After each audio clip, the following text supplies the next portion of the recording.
नमस्कार, मैं हूं नरेंद्र। आपका स्वागत है पीएलएस स्टडी मंत्रा यूट्यूब चैनल पर। तो साथियों, जैसा कि मैंने कहा था कि मैं यूपी सुपरटेट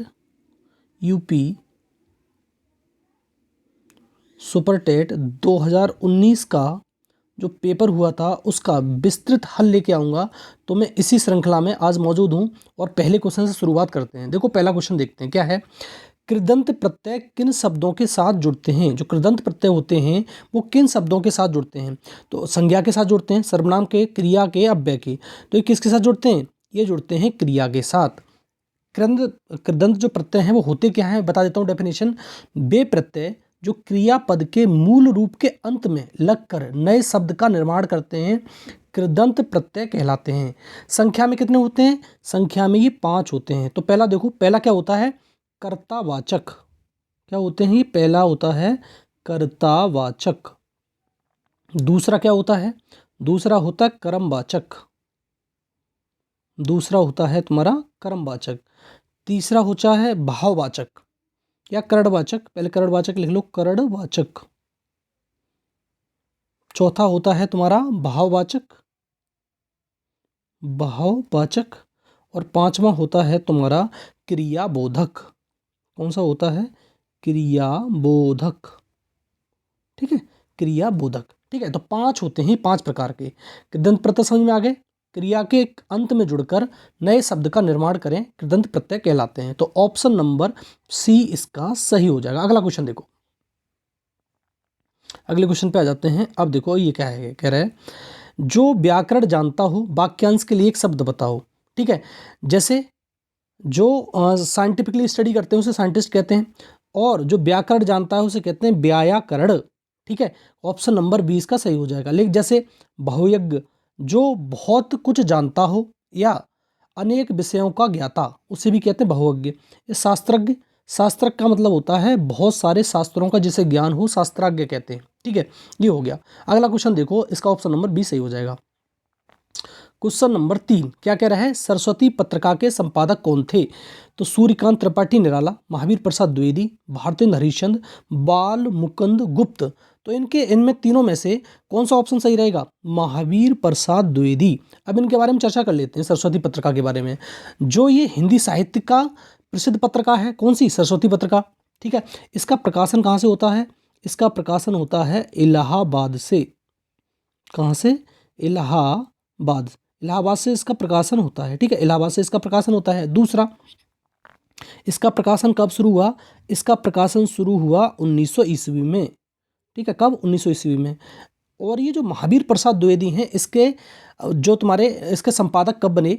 तो ये 1903 ईस्वी में। 1903 ईस्वी में। कब तक रहे इसके संपादक? 1920 ईस्वी तक। 1920 ईस्वी तक इसके संपादक रहे। दूसरा, जो ये महावीर प्रसाद द्विवेदी हैं, इनका जन्म कहाँ हुआ? इनका जन्म हुआ 15 मई 1864 को। 1864 को कहाँ पर? रायबरेली, दौलतपुर गांव, यूपी में हुआ था। ठीक है, और इनकी एक कहानी संग्रह लिख लेना। कहानी संग्रह का नाम है बिखरे मोती। क्या नाम है? बिखरे मोती। इनका कहानी संग्रह है, इनकी बिखरे मोती। बिखरे मोती। ठीक है, तो ये मैंने इनके बारे में बता दिया, महावीर प्रसाद द्विवेदी के बारे में बता दिया। और देखो, सूर्यकांत त्रिपाठी निराला है। सूर्यकांत त्रिपाठी निराला पहला जो ऑप्शन है उसके बारे में चर्चा कर लेते हैं। पहला ऑप्शन क्या है? सूर्यकांत त्रिपाठी निराला। ये पश्चिम बंगाल के थे। ठीक है, और ये छायावाद युग के कवि माने जाते हैं। कौन से? छायावादी युग के। छायावादी युग के कवि माने जाते हैं। ठीक है, छायावादी युग के कवि माने जाते हैं ये। छायावादी युग के कवि एक तो ये हो गए सूर्यकांत त्रिपाठी निराला। और कौन कौन है? एक तो जयशंकर हैं। कौन है? जयशंकर। जयशंकर को भी क्या ये छायावादी युग का कवि माना जाता है। दूसरा, सुमित्रा नंदन पंत। कौन है? सुमित्रा नंदन पंत। सुमित्रा नंदन पंत, ये भी कवि माने जाते हैं। और एक मेन है महादेवी वर्मा। महादेवी वर्मा, इनको भी क्या है? छायावाद का कवि माना जाता है। तो महादेवी वर्मा हो गई, सुमित्रा नंदन पंत हो गए, जयशंकर प्रसाद हो गए, और सूर्यकांत त्रिपाठी निराला हो गए। सूर्यकांत त्रिपाठी निराला। अब देखो, सूर्यकांत त्रिपाठी निराला की एक दो पुस्तक बता देता हूँ उसको। एक बहुत फेमस है, मुक्ति। कौन सी है? मुक्ति। ठीक है, और एक है तोड़ती पत्थर। तोड़ती पत्थर, एक ये ध्यान रखना, तोड़ती पत्थर, ठीक है। और इनकी एक परिमल, गीतिका, तुलसीदास खंड काव्य है। एक तो परिमल, परिमल एक गीतिका है, गीतिका, ठीक है। एक तुम्हारा क्या है, तुलसीदास, ये बहुत बार आई है, तुलसीदास क्या है ये तुम्हारा खंड काव्य है, ये ध्यान रखना। तो मैंने इनके बारे में भी बता दिया आपको। अगला देखते हैं, एक व्यक्ति और है यहाँ पर, भारतेंद्र हरिश्चंद्र। भारतेंद्र हरिश्चंद्र के बारे में क्या है, आधुनिक हिंदी साहित्य के पिता कहे जाते हैं। ये कौन, आधुनिक हिंदी साहित्य के ये क्या कहे जाते हैं, पिता कहे जाते हैं, ठीक है। हिंदी साहित्य के पिता कहे जाते हैं। इनकी रचना अंधेर नगरी, एक तो इनकी रचना तुमने पढ़ी होगी, अंधेर नगरी, ठीक है। एक तो ये रचना है इनकी। दूसरी भारत दुर्दशा, ये बहुत बार पूछी गई है, भारत दुर्दशा, ठीक है, भारत दुर्दशा, ये हो गई इनकी रचनाएं, ठीक है। तो ये सारे कवियों के बारे में मैंने बता दिया। अगला क्वेश्चन देखते हैं, सरस्वती पत्रिका के बारे में बात करूं। सरस्वती पत्रिका जो सरस्वती सम्मान है, आप मालूम है सरस्वती सम्मान मिलता है, कितनी राशि दी जाती है सरस्वती सम्मान में, 15 लाख की राशि दी जाती है, 15 लाख की राशि दी जाती है। और पूछूं मैं, प्रथम वो किसको मिला था सरस्वती सम्मान, तो मिला था हरवंश राय बच्चन, हरवंश राय बच्चन को मिला था प्रथम, ठीक है। अब देखो जो 29वां सरस्वती सम्मान किसको मिला है, 29वां, ये मिला था वासुदेव मोही, कहाँ के, गुजराती कवि हैं। क्या पुस्तक का नाम था, चेक बुक, क्या था, चेक बुक, इनकी पुस्तक थी चेक बुक। और 30वां सरस्वती सम्मान किसको मिला है, शरण कुमार लिम्बाले, किसको मिला है, शरण कुमार लिम्बाले। कौन सा पुस्तक है, सनातन पुस्तक के लिए दिया गया है, ठीक है। तो मैंने सारी चीज बता दी है सरस्वती सम्मान के बारे में भी, ठीक है। अगला क्वेश्चन देखते हैं। अगला क्वेश्चन ये है, क्या कह रहा है, चिदम्बरा पर ज्ञानपीठ पुरस्कार कब प्राप्त हुआ, मैथिली सर किसको प्राप्त हुआ है, मैथिली सर गुप्त को, सुमित्रानंद पंत को, अयोध्या सिंह उपाध्याय हरिऔध को, रामधारी सिंह दिनकर को। तो ये किसको मिला है, सुमित्रानंदन पंत को। कब मिला था, ये छायावादियों के कवि है, अभी मैंने बताया, जयशंकर प्रसाद ये हो गए, सुमित्रानंदन पंत, तुम्हारे 4 कवि, महादेवी वर्मा बताई थी मैंने, ठीक है। इनको कब मिला था ज्ञानपीठ पुरस्कार, मिला है इनको 1968 में, 1968 में ज्ञानपीठ पुरस्कार मिला। और उससे 2-3 साल पहले मतलब 1961 में इनको मिला था पद्मश्री, क्या मिला था, पद्म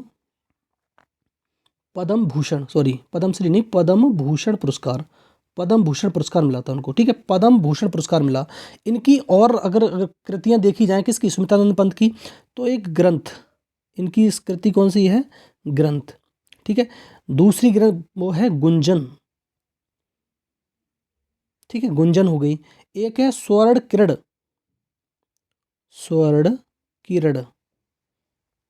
ठीक है। और एक तुम्हारी स्वर्ण धूली, ये हो गई स्वर्ण धूली के बाद तुम्हारी एक काला और बूढ़ा चांद, ये ध्यान रखना है, इनकी कृतियां हो गई। अगला देखते हैं, अगले क्वेश्चन पे आते हैं। अगला क्वेश्चन ये है, महान शब्द में त्व प्रत्यय लगाने से कौन सा शब्द बनेगा, महानीय, महत्व, महती।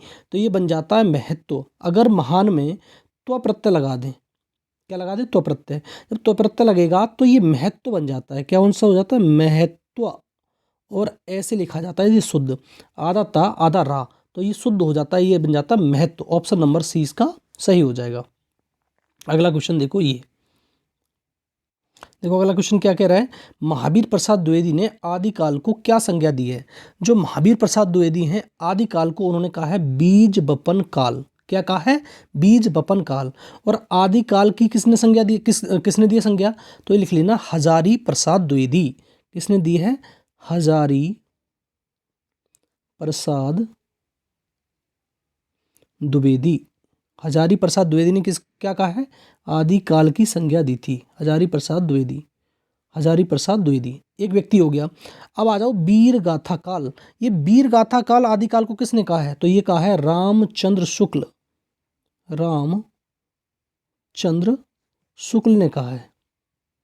रामचंद्र शुक्ल, इन्होंने क्या कहा है? वीर गाथा काल।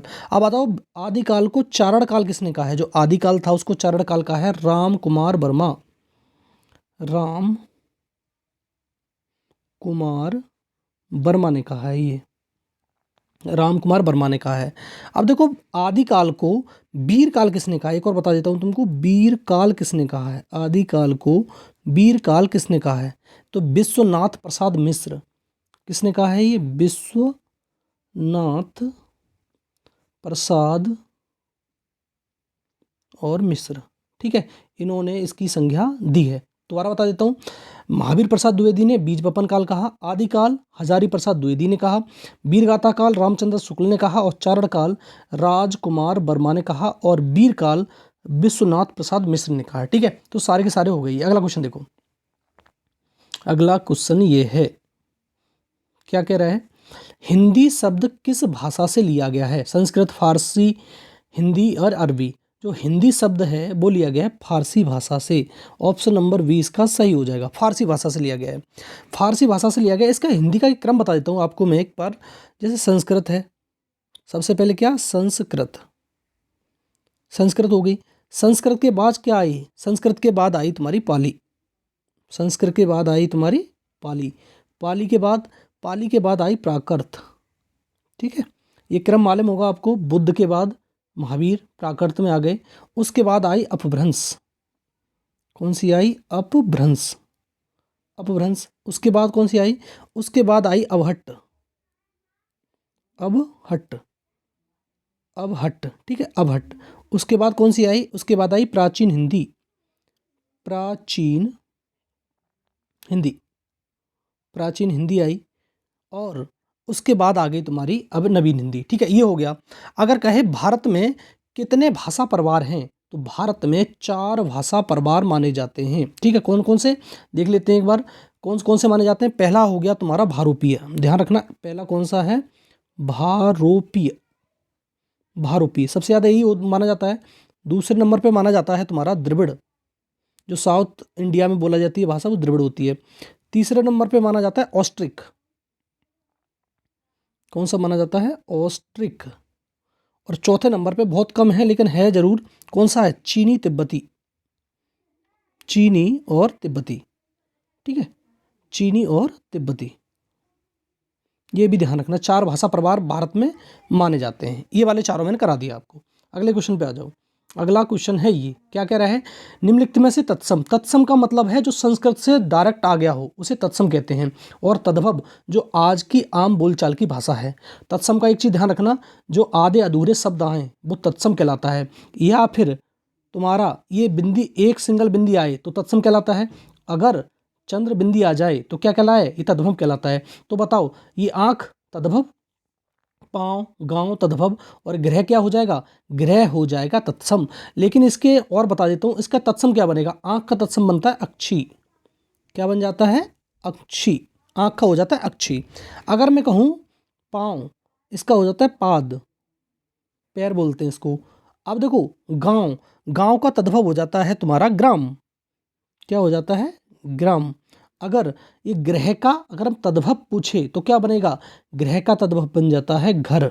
ठीक है, तो ये सारे के सारे मैंने बता दिया आपको। अगला देखो क्वेश्चन 9 और 10, 2 क्वेश्चन दे रखे हैं लेकिन ये पैरा है, पैरा पढ़ के बता देता हूँ आपको मैं फटाक से। हमारा जीवन पाखंड में बन गया है और हम इसके बिना नहीं रह सकते। अपने सार्वजनिक जीवन अथवा निजी जीवन में कहीं भी देखें हम एक दूसरे के छलने की कला का खुलकर उपयोग करते हैं। इसके बावजूद यह विश्वास करते हैं कि हम ऐसा कुछ भी नहीं कर रहे हैं। हम इस प्रकार की भाषा का प्रयोग करते हैं जिसकी उस अवसर पर कोई आवश्यकता नहीं होती। हम किसी भी बात को यह जानते हुए कि वह सही या सत्य नहीं है, लेकिन उसके प्रति निष्ठा और विश्वास इस तरह प्रकट करते हैं कि जैसे हमारे लिए वही एकमात्र सत्य है। हम सब यह इसलिए सफलता से कर लेते हैं क्योंकि आज पाखंड और दिखावा हमारे जीवन का एक अभिन्न अंग बन गया है। आज हम लोगों में से अधिकांश की स्थिति मुंह में कुछ और मन में कुछ वाली बन गई है। ठीक है, पैरा मैंने पढ़ के बता दिया आपको। अब देखते हैं इसके क्वेश्चन क्या क्या हैं। क्वेश्चन पहला देखो, क्या कह रहा है, हमने जीवन का अभिन्न अंग किसे बना लिया है, भाषा को, पाखंड और दिखावे को, निष्ठा और विश्वास को, सरलता को। तो इसमें स्पष्ट दे रहा है किसको, पाखंड और दिखावे को। ऑप्शन नंबर 20 का सही हो जाएगा। अगला देखो क्या कह रहा है, छलने की कला को का हम किस प्रकार उपयोग करते हैं, खुलकर, आवश्यकता अनुसार, पूरी निष्ठा से, सरलता से।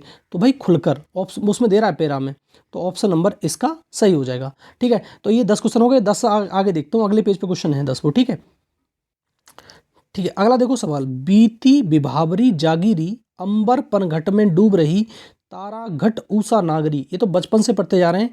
किसमें अलंकार कौन सा होगा, अनुप्रास, अनुप्रास में तो शब्द रिपीट हो तब तो अनुप्रास हो। उपमा, अनुक्ति, अनुक्ति में क्या होता है, पीछे वाली लाइन सेम हो तब तो अनुक्ति होता है, अनुक्ति भी नहीं है। तो कौन सा अलंकार होगा इसमें, इसमें अलंकार होगा रूपक। तो ऑप्शन नंबर डी इसका सही हो जाएगा। कौन सा अलंकार होगा, रूपक अलंकार। अगला क्वेश्चन देखो, ये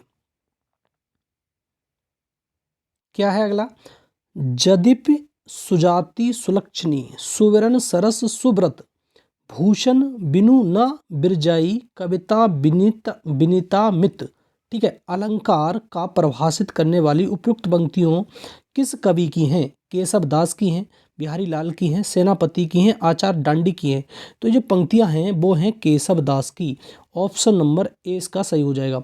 इसमें कुछ नहीं है ज़रा एक्सप्लेन करने का, ये तो अगर तुम पे आता है तो ठीक है और नहीं तो कोई बात ही नहीं। आगे आ जाओ, अगला क्वेश्चन ये है, क्या कह रहा है, कह रहा है निम्नलिखित में से कौन सा शब्द सरस्वती का पर्यायवाची नहीं है, बीणा पाड़ी, भारती, बाग देवी और जानवी। तो इसमें कह रहा है कि कौन सा शब्द पर्यायवाची नहीं है, तो इसका पर्यायवाची नहीं होगा तुम्हारा ये वाला जानवी। ऑप्शन नंबर डी इसका सही हो जाएगा।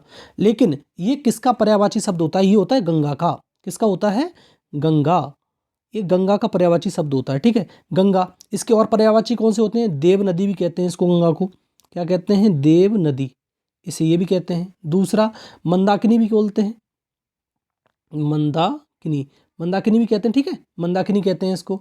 और भागीरथी भी बोलते हैं, भागीरथी, भागीरथी भी बोलते हैं इसको। और तुम्हारा देवपगा भी बोलते हैं, देवपगा, देवपगा।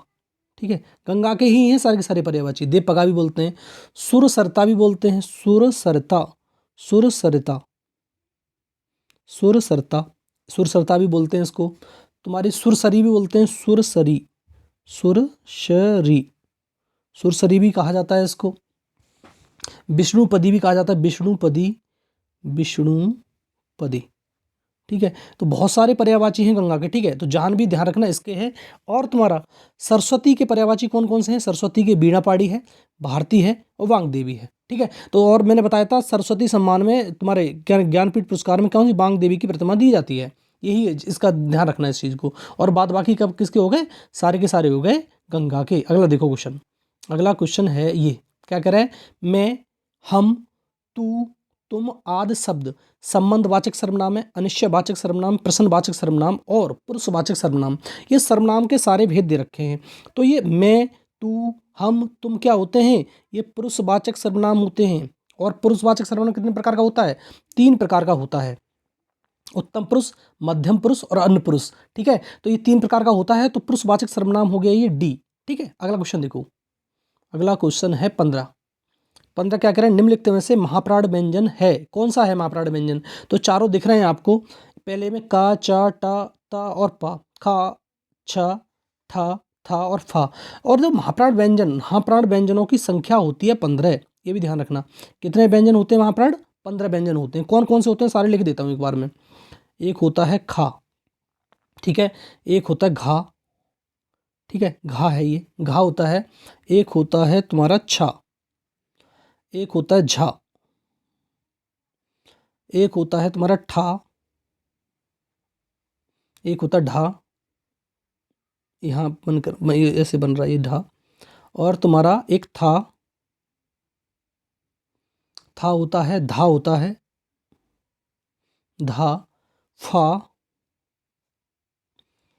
फा के बाद भा, भा के बाद तुम्हारा ये वाला ढा नीचे बन जाता है, ये चंद्र बिंदी आती नीचे, यहाँ पर बिंदी आ जाएगी ये वाला।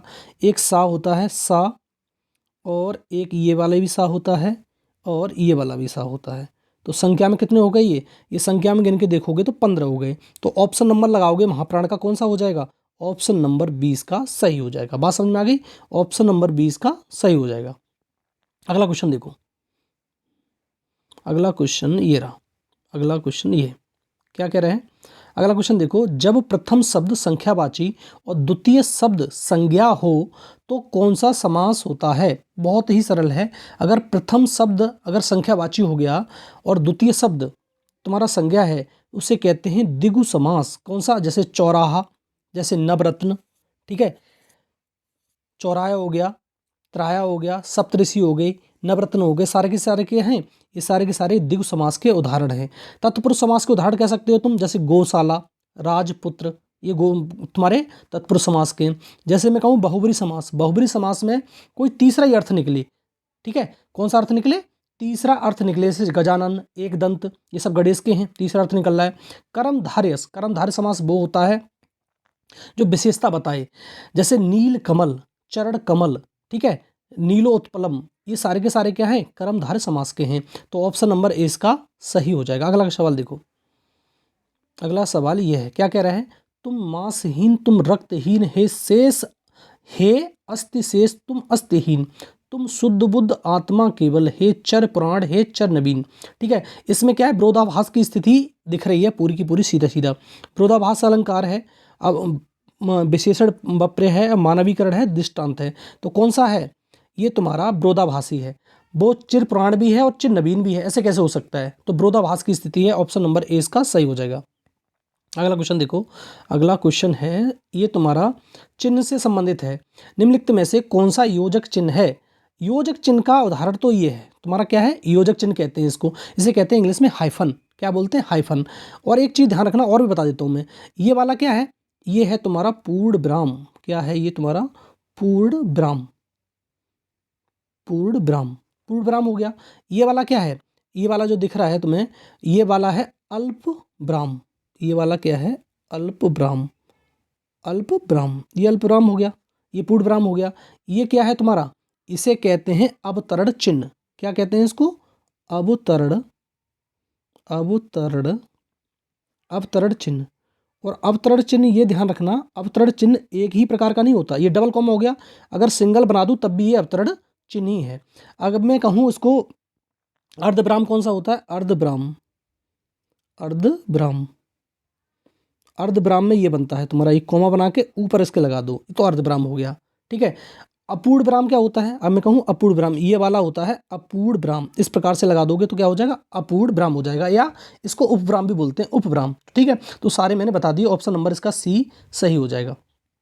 अगला देखो, बुद्धिमान शब्द किस संवर्ग में है, संज्ञा में, विशेषण में, सर्वनाम में और अव्यय में। जो बुद्धिमान होता है वो विशेषण है, विशेषता बता रहा है किसी व्यक्ति की कि कोई व्यक्ति बुद्धिमान है। ठीक है, अब देखो अगला शब्द शुद्ध वर्तनी वाला है, क्या कह रहा है कि कवि का स्त्रीलिंग क्या होगा, जो कवि होता है उसका स्त्रीलिंग पूछ रहा है, तो कवि का स्त्रीलिंग कवयित्री होता है।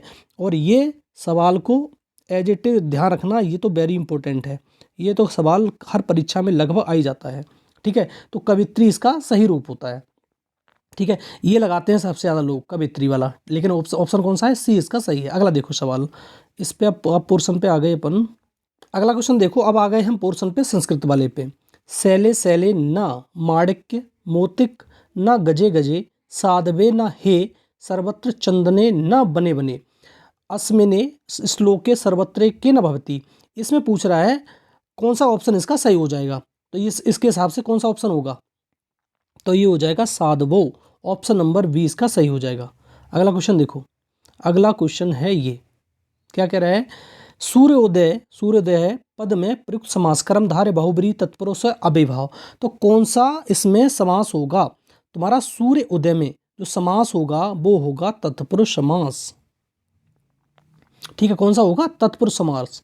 अगर जहां पर विभक्ति चिन्ह आ जाए या कारक चिन्ह आ जाए तो हमेशा ध्यान रखना कौन सा होगा, तुम्हारा तत्पुरुष समास, ऑप्शन नंबर सी इसका सही हो जाएगा। अगला से देखो, कौन क्या कह रहा है, नीलो उत्पलम में कौन सा समास होगा, द्विगु, संख्यावाची, द्वंद्व, अपोजिट शब्द आ जाए, बहुब्री, तीसरा अर्थ निकले, तो कौन सा बचा, तो इसमें हो जाएगा कर्मधारय समास, ऑप्शन नंबर डी। ठीक है, किसी की विशेषता बताए, नीलोत्पलम। अगला सवाल देखो, ये वाला अगला सवाल ये क्या कह रहा है, दास्यति क्रियापद में लकार बताओ, कौन सा लकार होगा इसमें से? तो इसमें हो जाएगा ऑप्शन नंबर सी, लिट लकार। ऑप्शन नंबर सी, लिट लकार हो जाएगा। अगला क्वेश्चन देखो,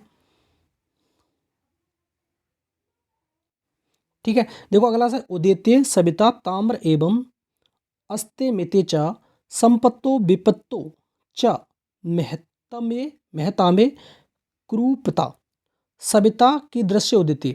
तो क्या पूछ रहा है, सविता क्या है? इसका मतलब होता है ताम्र। ऑप्शन नंबर ए, इस पैरा के हिसाब से, ठीक है, ऑप्शन नंबर ए सही हो जाएगा इसका। अगला क्वेश्चन देखो, इस साइड पे आ जाओ, क्या कह रहा है, प्रत्यस्बा का अर्थ क्या है? बुआ है, चाची, ताई, मौसी, क्या कहते हैं इसको कहते हैं बुआ। ऑप्शन नंबर ए सही हो जाएगा। अगला क्वेश्चन देखो, गम धातु लट लकार मध्यम पुरुष बहुवचन का रूप कौन सा है? तो इसमें से चारों दे रखे हैं, गमेस्यत्य कौन सा हो जाएगा? इसका हो जाएगा ऑप्शन नंबर सी सही होगा। ऑप्शन नंबर इसका सी सही है। अगला देखो, ये तो कॉमन सवाल है, माहेश्वर सूत्रों की संख्या 14, 13, 15 और 10, तो कितनी होती है? 14 होती है। माहेश्वर सूत्रों की जो संख्या होती है वो कितनी होती है? 14। ऑप्शन नंबर ए इसका सही हो जाएगा। अगला सवाल, गह पद में विभक्ति चिन्ह विभक्ति वचन है, प्रथमा विभक्ति है, द्वितीय विभक्ति है और तुम्हारा पंचमा विभक्ति है या सप्तमी विभक्ति है, तो कौन सी विभक्ति है इसमें? द्वितीय विभक्ति। ऑप्शन नंबर बी इसका सही हो जाएगा। अगला क्वेश्चन देखो, लास्ट सवाल है संस्कृत का, हसंती पद का प्रत्यय है, तो कौन सा प्रत्यय हसंती पद में होगा? तो इसका है श्रुत्य। ऑप्शन नंबर सी इसका सही हो जाएगा। अगला पोर्शन हमारा आएगा इंग्लिश का। अगला इसका इंग्लिश का पोर्शन है, तो मैं आपको पढ़ के पैरा बता देता हूँ एक बार। Poverty is cruel but is curable, ठीक है। पॉवर्टी जो होती है, गरीबी, वो भयानक होती है, बेकार होती है, लेकिन उसे सुधारा जा सकता है। The only known cure is economically pragmatism instead of bully ideology in the field of economics. The tree of ideology has never bore any fruit, कोई फल नहीं देती। We have countless chance for development, opportunities multiple when they are seized, they die when neglected.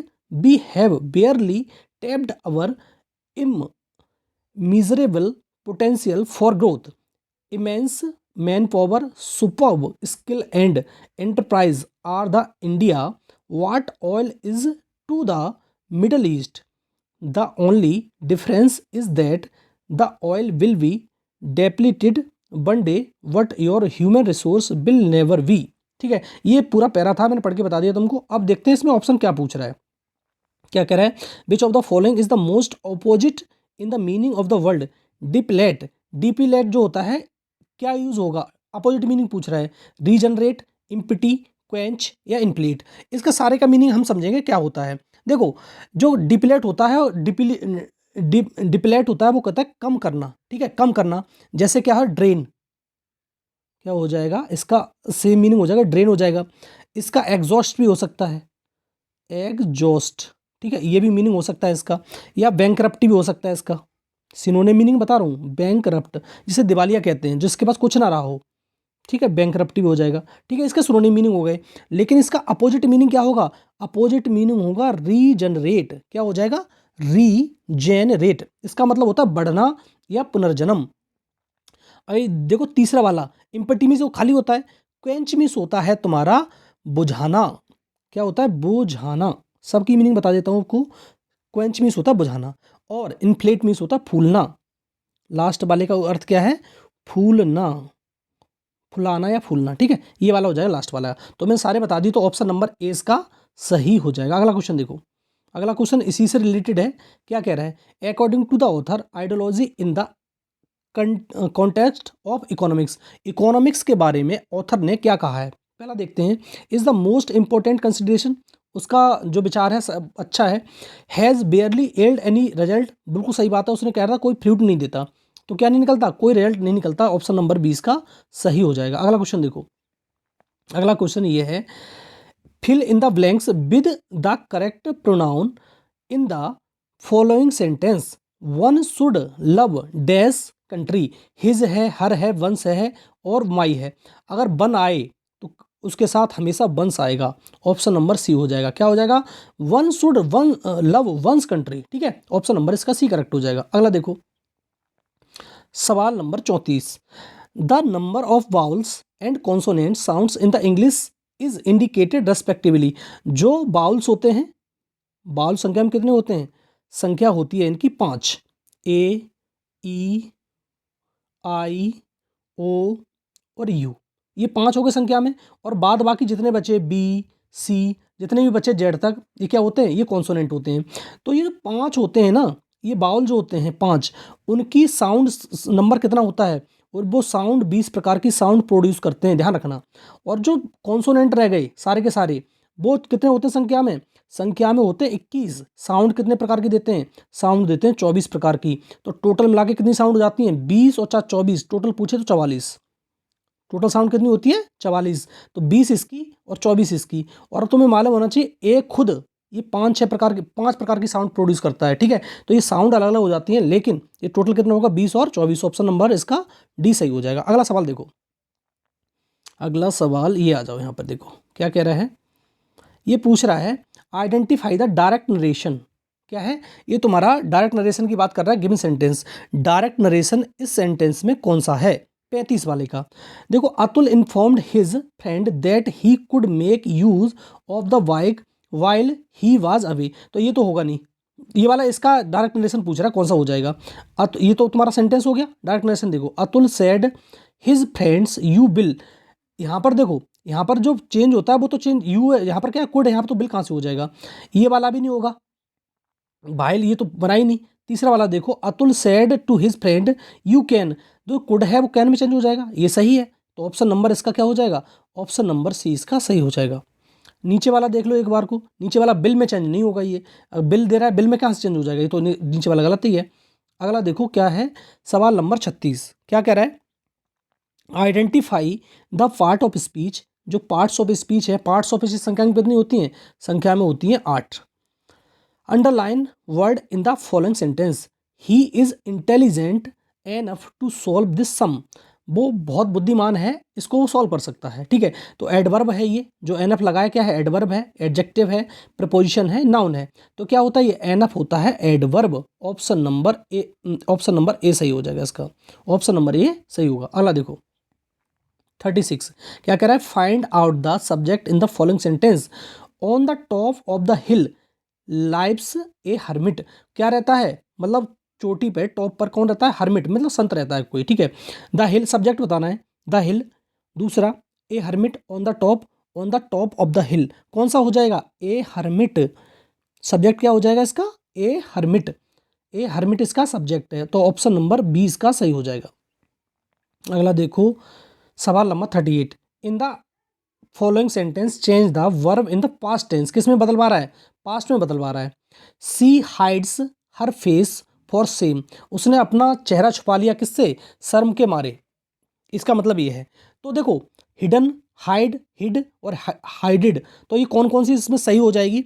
तो इसका option हो जाएगा, option तो hide इसका सही होगा। लेकिन इसमें बता देता हूँ, हिड भी पास्ट में हो गई, सेकंड फॉर्म लग रही है ये। जो हिड हाइड्स है, जो हाइड प्रेजेंट टेंस में होती है। कौन सी? हाइड्स किस में है? ये प्रेजेंट टेंस में है, तो ये तो बनेगी नहीं। तो ऑप्शन नंबर कौन सा हो जाएगा? सी वाला सही है। अगला देखो, अगला सवाल, सवाल नंबर 39 क्या कह रहा है? सवाल नंबर 39 में identify the type of the sentence given below. मतलब दे रहा है ये हाउ वेल सी साइंस। अब देखो, अगर ये वाला साइन लग जाए, इसे कहते हैं एक्सक्लेमेटरी साइन। क्या कहते हैं? एक्सक्लेमेटरी। ये डिक्लेरेटिव नहीं है, इंपरेटिव नहीं है, इंट्रोगेटिव नहीं है, क्या है? Exclamatory sign. इसे कहते हैं विस्मयादि बोधक चिन्ह। तो ऑप्शन कौन सा हो जाएगा? Option number D. तो बहुत सरल है। अगला देखो क्या कह रहा है अगला, what of the following sentence is correct. इसमें से कौन सा सेंटेंस करेक्ट होगा? He is an European citizen. An नहीं लगता, इसमें आर्टिकल आता है ए। क्या आता है? ए। ये तो गलत हो गया। एन 1 रुपी, यहाँ पर एन नहीं आएगा। आई डोनेटेड एन यूनिट, नहीं, यहाँ पर ए आएगा, हटाओ। एन एफ आई आर, ये सही है इसका। ठीक है, क्या है? An F I R was lodged against him. Option number D सही है। इसमें क्या है? आर्टिकल लगा रहा है, आर्टिकल आपको देखना है। यूरोपियन में लगता तो है तुम्हारा यू आ रहा है, कौन सा आ रहा है? ये क्या लगता है हमको, ये बाउल साउंड आ रही है, ई आ रही है, लेकिन कैसे आता है, यू क्या हो जाता है, व्यंजन हो जाता है, इसलिए एन नहीं लगता, ए लगता है। ठीक है, तो ये ऑप्शन 40 तक क्वेश्चन हो गए। अब क्वेश्चन आएंगे अगले वाले क्वेश्चन पे। देखो पहले क्वेश्चन की शुरुआत कर, देखो पहला क्वेश्चन है, भारतीय राष्ट्रीय कांग्रेस के प्रथम मुस्लिम अध्यक्ष कौन थे? तो अबुल कलाम आज़ाद, रफ़ी अहमद किदवई, बदरुद्दीन तैयब जी, हकीम अजमल खान। तो आपको ये ऑप्शन नहीं बताऊंगा, बहुत सारी चीज़ बताऊंगा इसमें मैं। बदरुद्दीन तैयब जी, अब देखो ये तुम्हारे मुस्लिम थे पहले, लेकिन कौन से सम्मेलन में थे? ये मद्रास सम्मेलन हुआ था। कहाँ हुआ था? मद्रास सम्मेलन, मद्रास सम्मेलन हुआ था, मद्रास अधिवेशन। कब हुआ था? ये हुआ था तुम्हारा 1887 में, 1887 में ये हुआ था। और इसमें बदरुद्दीन तैयब जी पहले मुस्लिम अध्यक्ष बने। कौन? पहले मुस्लिम अध्यक्ष, पहले मुस्लिम अध्यक्छ बने ये। ठीक है, तो ये ध्यान रखना है। अगर मैं कहूँ जो भारतीय राष्ट्रीय कांग्रेस थी उसकी स्थापना कब हुई? स्थापना हुई तुम्हारी 1885 में। लिख देता हूँ यहाँ पर मैं आगे, 28 दिसंबर, कब हुई? 28 दिसंबर 1885 में स्थापना हुई। ठीक है, ए ओ ह्यूम के नेतृत्व में हुई। ठीक है, इसका पहला अधिवेशन कहाँ हुआ? इसका पहला अधिवेशन हुआ था मुंबई में। कहाँ हुआ था? मुंबई में। मुंबई में कब हुआ था? 1885 में ही हुआ था। अध्यक्ष कौन था? दादा भाई नेहरूजी। कौन अध्यक्ष थे? दादा भाई नेहरूजी, सॉरी दादा भाई नेहरूजी नहीं, दादा भाई नेहरू सेकंड वाले में थे।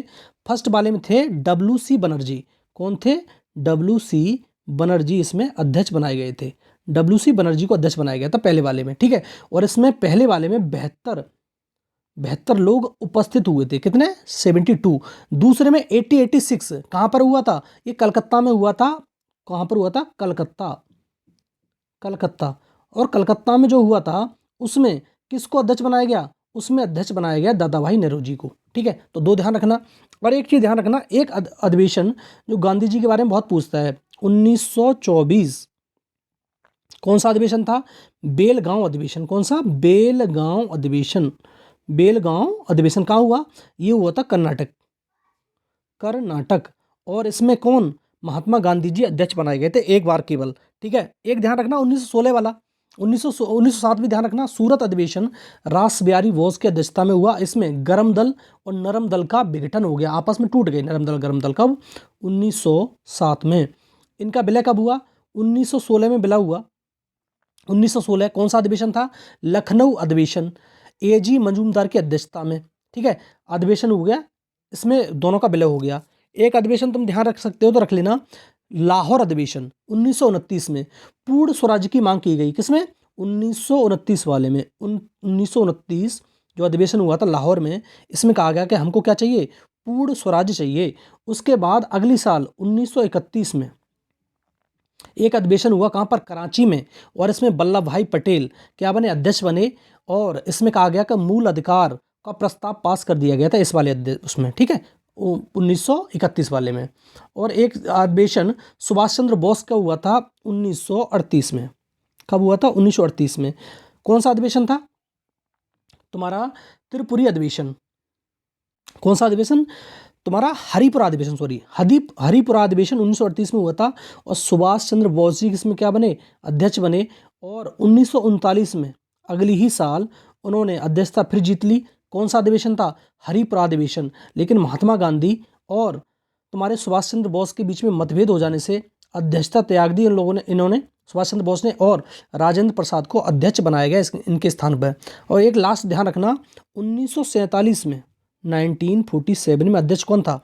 तो दिल्ली में जो अधिवेशन हुआ जब देश हमारा आज़ाद होने वाला था, आज़ाद हो गया था, उसमें राजेंद्र प्रसाद, ध्यान रखना, राजेंद्र प्रसाद अध्यक्ष बनाए गए। तो ठीक है, तो मैंने पूरा बता दिया। तो इसका तो ऑप्शन हो जाएगा तुम्हारा ऑप्शन नंबर सी। अगला देखो 42, क्या कह रहा है? साइमन कमीशन के विरुद्ध प्रदर्शन में लाठीचार्ज से लगी चोटों के कारण किस नेता की मृत्यु हो गई? लाला लाजपत राय, गोविंद वल्लभ पंत, या डॉक्टर सत्यपाल, या डॉक्टर किचलू।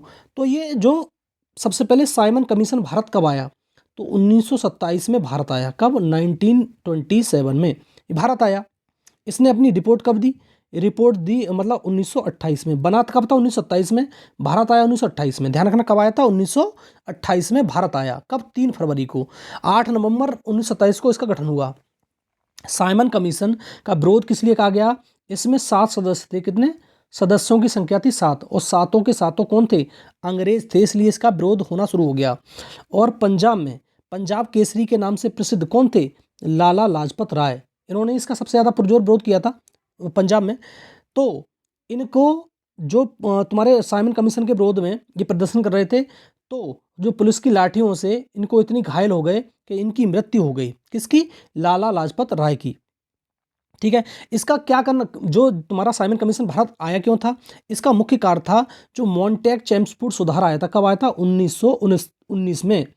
मॉन्टेग चेम्सफोर्ड सुधारों की जांच करना था इसका काम। ठीक है। सर जॉन साइमन इसका अध्यक्ष था। भारत ने विरोध क्यों किया? मैंने बता दिया कि सारे के सारे इसमें क्या थे? अंग्रेज थे, इसलिए विरोध किया गया। ठीक है। और भी लोगों को, नेताओं को चोट आई, जैसे तुम्हारे गोविंद बल्लभ पंत थे या नेहरू, उनको भी बहुत सारी चोट आई। और लास्ट में एक इनका कथन बहुत प्रसिद्ध है, वो ध्यान रखना। आज मेरे ऊपर बरसी हर एक लाठी की चोट अंग्रेजों के ताबूत की कील बनेगी, ये इनका बयान था। ठीक है। और इनकी मृत्यु हो गई 1928 में, लाला लाजपत राय की। तो ये लाल बाल पाल, तुम्हारा लाल बाल पाल 3 लोग थे, तो ये गर्म दल के नेता भी थे। तो ऑप्शन नंबर ए इसका सही हो जाएगा। ठीक है। अगला क्वेश्चन देखो क्या कह रहा है। लोकसभा द्वारा पारित धन विधेयक को राज्यसभा विचार विमर्श के लिए अधिकतम कितने दिनों के लिए रख सकती है? 10 दिन, 12 दिन, 14 दिन और 16 दिन। ये 2 चीज होती हैं। अगर ये लोकसभा में तो पारित धन विधेयक कौन से आर्टिकल के तहत आता है? ध्यान रखना, अनुच्छेद अनुच्छेद कौन सा है इसके लिए? अनुच्छेद है 110। धन विधेयक होगा तो अनुच्छेद 110 होता है। और ये राज्यसभा केवल 14 दिनों तक रोक के रख सकती है इसको। कितने दिनों तक? 14 दिन, 40 डेज तक। एक होता है वित्त विधेयक, नाम सुना होगा आपने, कौन सा होता है? वित्त विधेयक। वित्त विधेयक एक वित्त विधेयक होता है। और धन विधेयक और वित्त विधेयक में अंतर क्या होता है? ये किस आर्टिकल के तहत आता है? आर्टिकल ध्यान रखना, 117 का फर्स्ट और दूसरा 117 का सेकंड। 117 का सेकंड, ये 2 आर्टिकल के तहत वित्त विधेयक आता है। और अनुच्छेद 110 के तहत आता है धन विधेयक। इस धन विधेयक और वित्त विधेयक में क्या अंतर होता है बता देता हूं मैं आपको। धन विधेयक लोकसभा में ही पेश किया जाता है, ये ध्यान रखना। धन विधेयक लोकसभा में ही पेश किया जाता है। इसमें राष्ट्रपति की सिफारिश के द्वारा लोकसभा में पेश कर देते हैं और इसमें राज्यसभा का कोई रोल नहीं होता, ये ध्यान रखना। वित्त विधेयक में ये राज्यसभा अपनी सहमति दे सकती है, किस पे? वित्त विधेयक पे संशोधन कर सकती है। ठीक है। और कोई मांग हो उसमें सुधार कर सकती है, उसे वित्त विधेयक कहते हैं। वित्त विधेयक में राज्यसभा का कोई रोल नहीं रहता। ठीक है। राष्ट्रपति की सिफारिश होगी और डायरेक्ट वो पेश हो जाएगा। तो ध्यान रखना कितने दिनों तक? 14 दिनों तक। अगर 14 दिनों तक उसने ज़्यादा रख लिया तो वो स्वतः ही तुम्हारा धन विधेयक पारित माना जाता है। ठीक है। आगे देखो, अगला सवाल है, प्रायद्वीपीय भारत का सबसे दक्षिणी बिंदु कन्याकुमारी स्थित है। जो कन्याकुमारी है वो कहाँ स्थित है? अगर मैं भारत की स्थिति बनाऊं, ऐसे मैं भारत बना दूं, अगर मैं कहूं यहाँ पर तुम्हारा कौन सा बिंदु स्थित है, तो तुम्हारा लास्ट में जाके एक बिंदु स्थित है तुम्हारा कन्याकुमारी। इसे केप कोमोलिन बोलते हैं। Cape Comorin, Cape Comorin. ठीक है। ये कहाँ पर है? तमिलनाडु में है। लेकिन इससे दूर हटके एक द्वीप पड़ता है हमारा, अंडमान निकोबार द्वीप समूह। और यहाँ पर एक द्वीप है, उसे कहते हैं इंदिरा पॉइंट। क्या कहते हैं? इंदिरा बिंदु कहते हैं। क्या कहते हैं? इंदिरा बिंदु। इंदिरा बिंदु कहते हैं। और कितने डिग्री पर है ये? 6 डिग्री 45 मिनट पर है। ठीक है। 6 डिग्री 45 मिनट। ये सबसे दक्षिणतम बिंदु है भारत का। अगर पूछे पूर्वतम बिंदु कौन सा है भारत का, तो सबसे पूर्वी बिंदु है किबुथु। ध्यान रखना क्या है? किबुथु। कहाँ पड़ता है ये? ये पड़ता है अरुणाचल प्रदेश में। कहाँ पड़ता है? अरुणाचल प्रदेश में किबुथु। अगर पूछे उत्तर में कौन सा है, तो उत्तर में है Indira Col. Indira Col, Indira Col उत्तर में है। ये सबसे उत्तरतम बिंदु पड़ता है ये। और कहाँ पर स्थित है? ये सियाचिन हिमनद पर स्थित है। ठीक है। और पश्चिम में पूछे, पश्चिम में कौन सा है? गौहर माता। पश्चिम में ध्यान रखना, गौहर मोती या माता, गौहर मोती बोलते हैं इसको वैसे, गौहर मोती। ये पश्चिम में स्थित है। कहाँ पर है? Sir Creek. Sir Creek Gujarat, Sir Creek Gujarat में। तो मैंने चारों पॉइंट बता दिए। उत्तर में इंदिरा कॉल, दक्षिण में इंदिरा पॉइंट, लेकिन अंडमान निकोबार में स्थित है ये। किबूथू अरुणाचल प्रदेश में, और सर क्रीक और तो गौहर माता सर क्रीक में स्थित है, ये पश्चिम में स्थित है। ठीक है, ये ध्यान रखना, पश्चिम में स्थित है ये। निम्नलिखित समुद्री धाराओं में से कौन सी अटलांटिक महासागर की धारा नहीं है? जो अटलांटिक, अब धाराएं मालूम होगी तो आप कर सकते हो उसको। ठीक है, अगला हास धारा है, लेब्राडोर की धारा है, फ्लोरिडा की धारा है, केनारी की धारा है। तो ये मालूम होना चाहिए धारा कितनी, महासागर धारा कितने प्रकार की होती हैं? 2 प्रकार की होती हैं। तो इसका ऑप्शन तो क्या हो जाएगा? ऑप्शन होगा अगला हास की धारा। ये तो सही है इसका, अगला हास की धारा। लेकिन ये मालूम होना चाहिए अगला हास की धारा कहाँ बनती है? हिंद महासागर में बनती है। कहाँ बनती है? हिंद महासागर, हिंद महासागर में अगला हास की धारा बनती है। कहाँ पर? हिंद महासागर में। अब मैं कहूँ जो लेब्राडोर है, लेब्राडोर की धारा कहाँ बनती है? और ये अन्य धारा जो है, लेब्राडोर की धारा बनती है उत्तरी अटलांटिक महासागर में। कहाँ पर है? उत्तरी अटलांटिक महासागर, अटलांटिक की धारा है। फ्लोरिडा उत्तरी अटलांटिक में बनती है, और कैनारी ये भी उत्तरी अटलांटिक में बनती है। जो अगला हास धारा है वो गर्म है। कैसी है जल धारा है? गर्म जल धारा है। लेब्राडोर ठंडी है।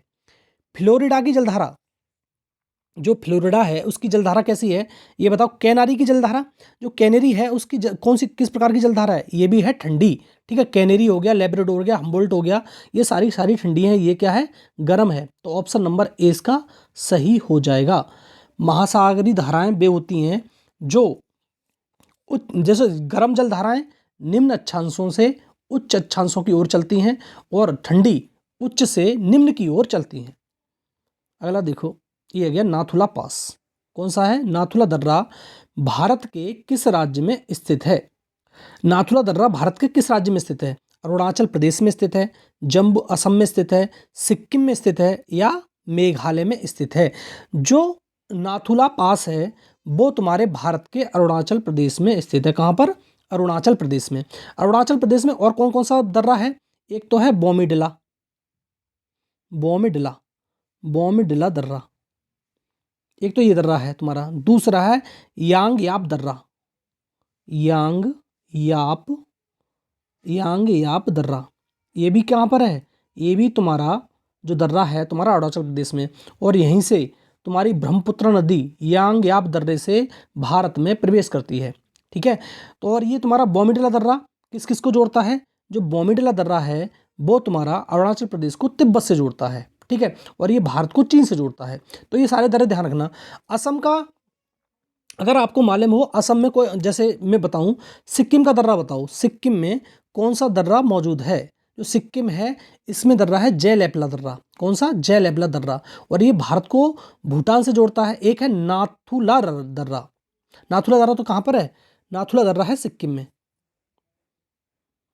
सॉरी मैं गलत बोल गया, इसका नाथुला जो दर्रा है वो सिक्किम में स्थित है। नाथुला दर्रा कहाँ पर स्थित है? सिक्किम में। भारत को चीन से जोड़ता है। ये अरुणाचल प्रदेश में नहीं। अरुणाचल प्रदेश में दर्रा ध्यान रखना कौन कौन से? बोमीडिला और यांग याप दर्रा। अगर मैं कहूँ असम में कोई दर्रा है? हाँ, असम में भी दर्रा है। ठीक है, और तुम्हारा मेघालय में भी दर्रा है। ठीक है, तो ध्यान रखना ये वाला असम में नहीं, अरुणाचल प्रदेश में बोमीडिला और यांग याप दर्रा है। सिक्किम में कौन सा दर्रा है? सिक्किम में दर्रा है नाथुला। जम्मू कश्मीर में पीर पंजाल, बुर्जिल, जोजिला, काराकोरम। हिमाचल प्रदेश में रोहतांग, सिपकिला, तुम्हारा बारालाचा। ठीक है, ये दर्रा हैं। और उत्तराखंड में नीति, लेपुलेख, माना, ये सारे बहुत सारे दर्रे हैं। ठीक है, अगला क्वेश्चन देखो। अगला क्वेश्चन है ये, क्या कह रहा है? भारत में गरीबी का आकलन किस आधार पर किया जाता है? परिवार का उपभोग के व्यय पर, प्रति व्यक्ति आय पर, प्रति व्यक्ति व्यय पर, और उपरोक्त में से कोई नहीं। तो भाई इसका आप उपभोग करते हैं प्रति व्यक्ति व्यय पर, प्रति व्यक्ति आय पर। जो प्रति व्यक्ति की जो आय है उस प्रति व्यक्ति आय पर जो गरीबी का आकलन होता है भारत में किस पे होता है? प्रति व्यक्ति आय पर। जो प्रति व्यक्ति इनकम है इस समय वो कितनी है भारत की? कितने डॉलर प्रति वो है? तो ये 1947 डॉलर पर पर्सन है। ध्यान रखना कितना? 1947 डॉलर पर पर्सन। ऐसे ध्यान रख लो। भारत कब आजाद हुआ? 1947 में। तो उतनी ही क्या है हमारी? प्रति व्यक्ति आय है।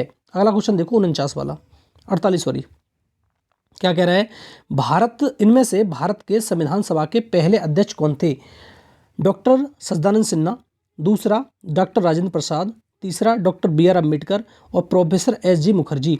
तो संविधान सभा के अध्यक्ष थे वो थे सच्चिदानंद सिन्हा, लेकिन कैसे थे ये अस्थाई अध्यक्ष थे।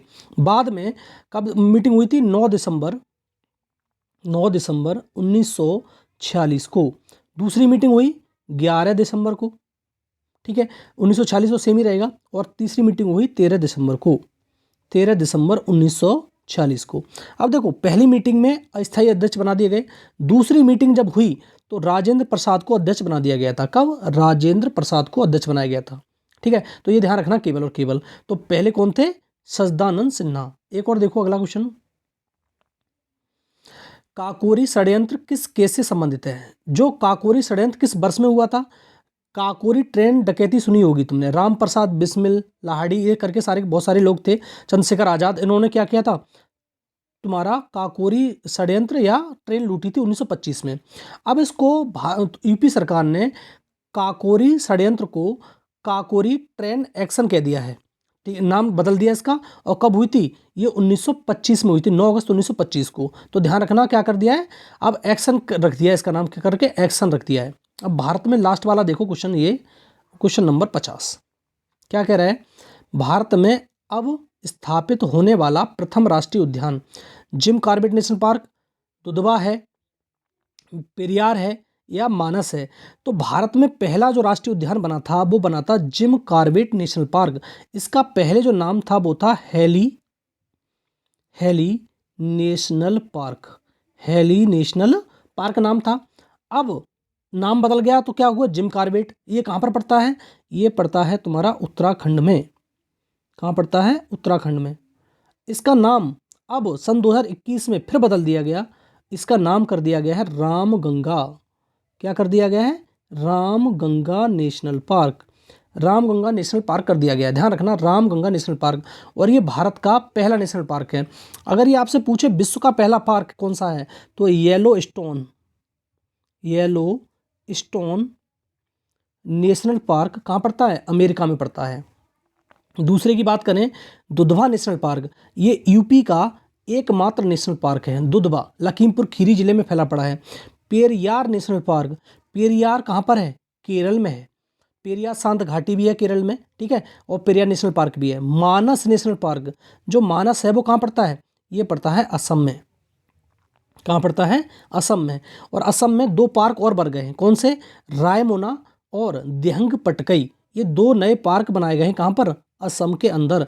और असम में अब पूरे भारत में कितने पार्क हो गए? 105 नेशनल पार्कों की संख्या हो चुकी है, ठीक है। तो बनाता कौन है? केंद्र सरकार इसको बनाती है, केंद्र सरकार इसकी स्थापना करती है। तो साथियों इतना ही बड़ा वीडियो रखता हूँ, वीडियो बहुत बड़ा हो चुका है। और अगले जो पार्ट है मैं 1-2 करके पार्ट अपलोड कर दूंगा आपको। वीडियो अगर अच्छा लगे साथियों तो वीडियो को लाइक करो, शेयर करो साथियों तक, और चैनल पे पहली बार आते हो तो चैनल को सब्सक्राइब या बस कर लो। धन्यवाद साथियों।